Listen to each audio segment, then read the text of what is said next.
Saludos a todos, bienvenidos. Mi nombre es Kerly Pinos Larrea, estudio medicina, curso el noveno ciclo en la Universidad Católica de Cuenca, Campus Azogues. El día de hoy les he preparado un video para la cátedra de neurología sobre el líquido cefalorraquídeo. El contenido de este video será: ¿qué es el líquido cefalorraquídeo? ¿Dónde se forma? ¿Dónde se almacena? ¿Cómo circula? ¿Sus propiedades y características? ¿Valores normales? ¿Valores alterados? ¿Y en qué patologías podríamos pensar? También hablaremos de punción lumbar e hidrocefalia. Los dibujos y material de apoyo utilizado para este video los he colocado en el link de un drive que les dejo en la descripción de este video, puesto que posiblemente se puedan ver un poco borrosos por el tamaño de los dibujos. Bien, para empezar, diremos que el líquido cefalorraquídeo es una sustancia inodora e incolora. Tiene diversos elementos químicos que principalmente se encargan de propiedades de protección a las estructuras que conforman el sistema nervioso central. También ayuda a regular la presión dentro del cráneo. Además, brindará sustancias necesarias para el funcionamiento normal del sistema nervioso central, brindando dichas sustancias especialmente a neuronas y neuroblias. ¿Dónde se forma el líquido cefalorraquídeo? Bueno, este líquido es producto de un proceso neurofisiológico que se origina en los ventrículos del cerebro, ventrículos laterales, tercer ventrículo y cuarto ventrículo, en unas estructuras llamadas específicamente plexos coroides, que son lo que está pintado con rojo en el dibujo. Estos plexos son parte de la pía madre, que es una de las membranas de las meninges. Las estructuras productoras del líquido cefalorraquídeo, con sus células coroideas, toman diversas sustancias químicas de los vasos sanguíneos subyacentes, que utilizan para secretar activamente el líquido cefalorraquídeo. Por lo tanto, el líquido cefalorraquídeo no es solamente un ultrafiltrado de sangre, sino que se diferencia de ella por la concentración de electrolitos, de glucosa, de proteínas, que es algo que veremos posteriormente. La secreción del líquido cefalorraquídeo debe ser equivalente a su eliminación para que exista una homeostasis adecuada, por lo que hay alrededor de 150 a 270 mililitros de líquido cefalorraquídeo dentro del sistema nervioso central en todo momento. Además, podemos acotar que es secretado también por el espacio intersticial y la dura madre de las vainas de las raíces nerviosas. ¿Dónde se va a almacenar el líquido cefalorraquídeo? Este circula a través de un sistema de cavidades y se va a almacenar aquí, dentro del encéfalo y la médula espinal. Hablamos de los ventrículos laterales, el tercer ventrículo y pues el cuarto ventrículo, el espacio subaracnoideo del sistema nervioso central y el conducto central de la médula espinal, además de que se almacena en las cisternas que rodean por fuera el encéfalo. ¿Cómo va a circular el líquido cefalorraquídeo? Primero, debemos tener en cuenta que este se produce a un ritmo de secreción de 0.2 a 0.7 mililitros por minuto, lo que significa que existe alrededor de 500 mililitros de líquido cefalorraquídeo nuevo producido por día. Dado que el volumen total del líquido cefalorraquídeo promedia alrededor de 150 a 270 mililitros, significa que todo el volumen del líquido cefalorraquídeo se reemplaza alrededor de 4 veces al día. Todo este proceso va a iniciar en los ventrículos laterales, específicamente en los plexos coroides que ya mencioné anteriormente. Al producirse en los plexos coroides, se almacenará, en los ventrículos laterales. De aquí pasará por el agujero de Monroe hacia el tercer ventrículo. Hay que tener en cuenta que el plexo coroide del tercer ventrículo también aportará con más líquido cefalorraquídeo. Posteriormente, mediante el acueducto de Silvio, pasará al cuarto ventrículo, donde también su plexo coroideo contribuirá con más líquido cefalorraquídeo.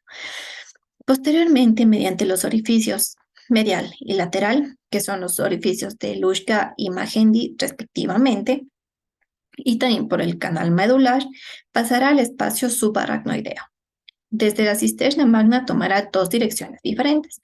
Una pequeña porción se dirige al espacio subaracnoideo espinal y la mayor porción se dirige a la cisterna magna basal, donde finalmente se reabsorberá en las vellosidades aracnoideas o granulaciones aracnoideas para pasar a la sangre venosa de los senos venosos durales, siendo estos las vellosidades aracnoideas o las granulaciones aracnoideas la principal ruta de absorción. A partir de aquí también podemos mencionar otra ruta de absorción del líquido cefalorraquídeo. Esto consiste en pequeños canales que se extienden desde el espacio subaracnoideo a través de los orificios de la lámina cribosa del hueso etmoides. Estos canales atraviesan la lámina cribosa en conjunto con los nervios olfatorios que forman el primer par craneal y van a drenar en los canales linfáticos de la mucosa nasal. La tercera ruta es proporcionada por el sistema linfático. Es un sistema de canales descubierto recientemente que está formado por astrocitos alrededor de las arterias de la pía madre. ¿Cuál va a ser su función? Pues proporcionar una ruta de entrada para el líquido cefalorraquídeo a cambio del líquido intersticial del encéfalo y la médula espinal. ¿Qué quiere decir esto? Que pequeñas cantidades de líquido cefalorraquídeo entran al tejido nervioso, mientras que la misma cantidad de líquido intersticial sale del espacio subaracnoideo para ser eliminado a través de los senos venosos durales. En relación a sus propiedades, podemos decir que la principal es proporcionar a las meninges la capacidad de resistir golpes y traumatismos mediante la regulación de la presión intracraneal. Además, es un material que gracias a sus propiedades químicas puede eliminar sustancias que se producen como desecho de procesos metabólicos. También, mediante la punción lumbar, el líquido cefalorraquídeo nos permite detectar diferentes enfermedades y finalmente está diseñado como un medio para proporcionar nutrientes a las estructuras que lo recubren, como ya mencioné anteriormente, especialmente a neuronas y neuroglias. Entre sus características, el principal componente por el cual está formado el líquido cefalorraquídeo es agua, pero además tiene elementos como calcio, cloro, potasio, glucosa, fosfato, etcétera. Sus principales características son una presión osmótica aproximadamente igual a la del plasma e igual los iones sodio, que son iguales a las del plasma. Los iones cloruro en torno a un 15% mayor que el plasma, iones potasio alrededor de un 40% menos que el plasma y la glucosa aproximadamente un 30% menos que el plasma. Es importante recalcar que el líquido cefalorraquídeo no contiene eritrocitos ni fibrinógeno. Continuando, tenemos en cuenta sus valores normales. Tenemos una presión de 70 a 180 milímetros de agua, un aspecto claro, limpio y coloro, proteínas que van de 15 a 60 miligramos por cada 100 mililitros, una glucosa de 40 a 70 miligramos por decilitro, tomando en cuenta la glucosa basal del paciente en sangre. Células que generalmente son glóbulos blancos mononucleares de 0 a 5 y cloruros de 7.2 gramos por litro o 120 mil equivalentes por litro. En relación a sus valores alterados y en qué patología podríamos pensar y realizar un cuadro de las patologías más comunes que podamos detectar en líquidos cefalorraquídeos según los valores, tomando en cuenta los valores normales, ¿ok? Entonces tenemos una meningitis piógena, como por ejemplo tenemos una presión alta, un aspecto turbio, proteínas elevadas, glucosa baja y células elevadas. Otro ejemplo que podemos citar es una meningitis viral cuya presión estará alta, un aspecto claro del líquido cefalorraquídeo, proteínas elevadas, en este caso la glucosa estará normal y las células elevadas. Al ser procesos infecciosos, las células siempre estarán elevadas al ser principalmente glóbulos blancos. Otro ejemplo que podemos citar, encefalitis viral, una presión normal, un aspecto claro, proteínas elevadas, glucosa normal, células aumentadas, etcétera. Así podemos citar varios ejemplos. Por cuestión de tiempo diré solo estos, pero igual les dejo esta lámina para que los revisen e igual están en los apuntes que les mencionaba con anterioridad. En relación a la punción lumbar, debemos tener en cuenta que esta se realiza con previo consentimiento informado al paciente. Se le puede colocar al paciente en decúbito lateral con la cabeza y rodillas flexionadas hacia el abdomen, como se observa en esta imagen. Vamos a trazar una línea media entre ambas crestas ilíacas, pasando entre la tercera y cuarta apófisis espinosa.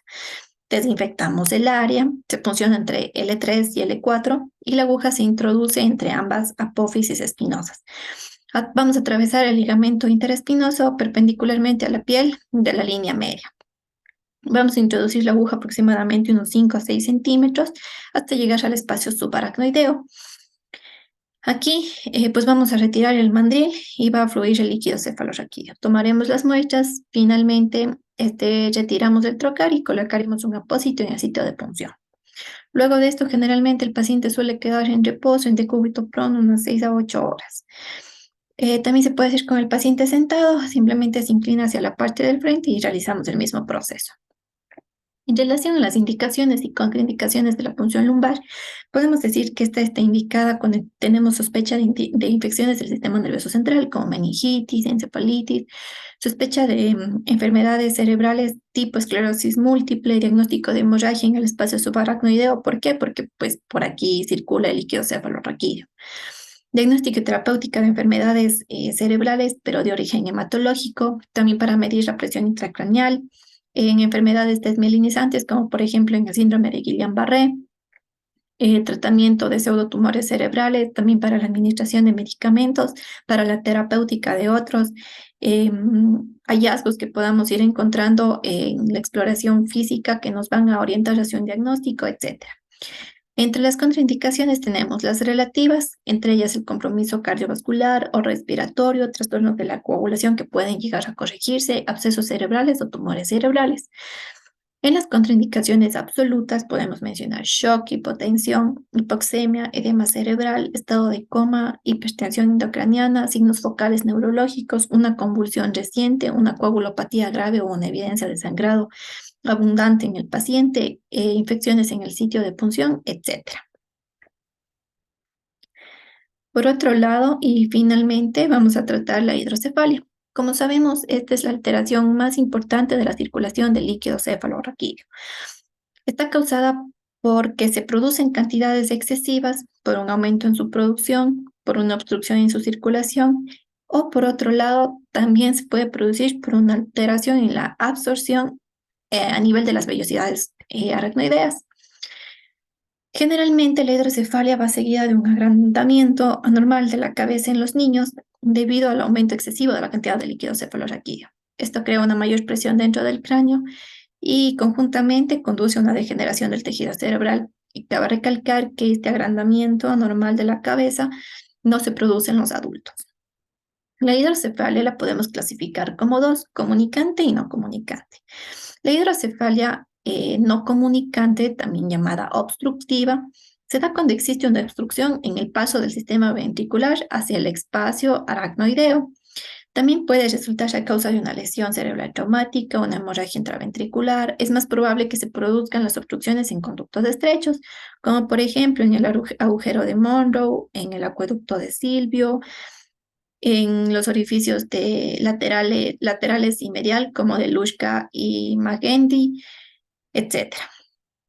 Por otro lado, la hidrocefalia no comunicante, o también llamada obstructiva, se da por mala absorción, que generalmente es causada por una hemorragia subaracnoidea o por una meningitis, produciendo unas oclusiones a nivel de las granulaciones o los procesos aracnoideos donde se absorbe el líquido cefalorraquídeo.